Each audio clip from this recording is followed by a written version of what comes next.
Alors j'ai connu effectivement Didier Comès. Nous avons eu d'ailleurs ensemble l'occasion de monter ces 2 dernières expositions, puisque j'ai monté une exposition en 2012, si je ne me trompe pas, au Musée des Beaux-Arts de Liège, qui était une très grande rétrospective sur 800 mètres carrés de toute son œuvre. Et puis quelques mois plus tard, on a eu la chance d'aller ensemble à Angoulême, au Festival international de la bande dessinée, où a eu lieu sa toute dernière grande exposition. Et cette exposition-là s'est déroulée quelques semaines malheureusement avant son décès.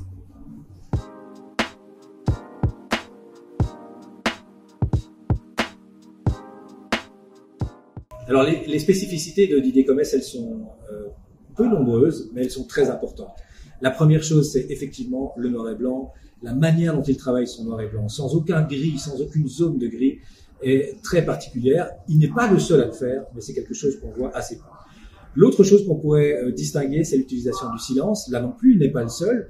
C'est pour ça que cette exposition s'appelle d'ombre et de silence. L'ombre pour l'ombre, ce noir d'encre de Chine qui est porté sur la feuille et qui distingue les masses de blanc, les masses de papier du reste.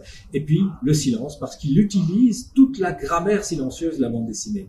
Et ça, c'est une spécificité qu'on retrouve aussi chez Hugo Pratt, le dessinateur de Corto Maltese, et chez d'autres encore. C'est assez rare d'employer cela avec autant d'aisance que le fait Comès. Il peut le faire sur des pages entières où les personnages ne se parlent pas et on comprend absolument tout ce qui se passe. C'est beaucoup plus difficile de faire de la bande dessinée sans texte que d'en faire avec texte. Parce que sans texte, vous devez arriver à agripper le lecteur et à le faire rentrer dans votre histoire sans l'aider, sans béquille en fait, pour l'aider à comprendre le récit.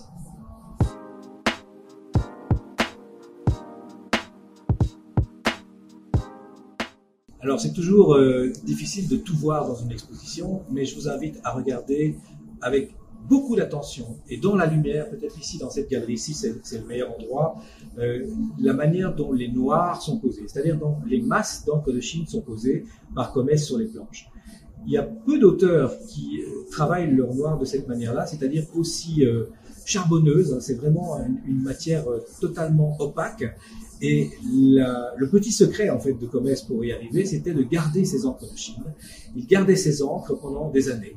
Et il les étiquetait, un peu comme on étiquette des vieux vins et qu'on garde dans la cave des vins pour les grandes occasions. Eh bien, à certains moments, lorsqu'il avait besoin d'un noir absolument opaque, qui voulait qu'on ne voit absolument rien de la matière, il utilisait les encres les plus anciennes et on avait comme ça une espèce de voile totale sur les pages.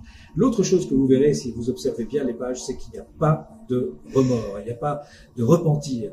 Tout est fait avec un seul geste. La sûreté du geste de Comès est absolument fabuleuse. Vous ne voyez même plus en dessous des bases de noir ce qu'il y a eu comme crayonné.